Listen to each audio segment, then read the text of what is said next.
especially for agents, you guys should have something like this. There's a big difference between a Section 7702B product versus a Section 101G product. So here's the thing. 7702B is long-term care coverage. This 101G is not long-term care coverage and may not be marketed as long-term care. It might function like it, but it's not. Why? The tax code. Leave it to that. And of course, leave it to politicians to make sure there's a difference. But the biggest difference that I see is that, and this is what I'm concerned about. We talked about Washington State. We're talking about what I think is the future for California on this. I have a feeling there's going to be enough people that have this kind of a policy and they think, no problem, go ahead and pass that. I already got mine done.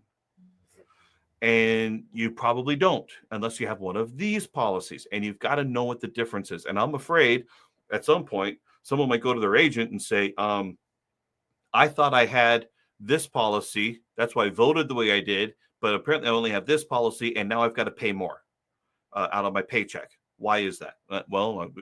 You called it long-term care, right? And then you better prepare to have an E&O payout. That'll be an E&O claim. You will have that complaint, and that will be a very valid complaint if we're not careful. I'm always talking about that terminology is the biggest issue in our business. And unfortunately, the insurance industry has so many terms, and our job is to try to translate insuranceese into English or whatever other language you speak, and then translate it back again. And we're trying to do our best to make sure people see what it does, not necessarily what it is. So believe me, I get it. But it's making sure that we're also disclosing the nature of what everything is.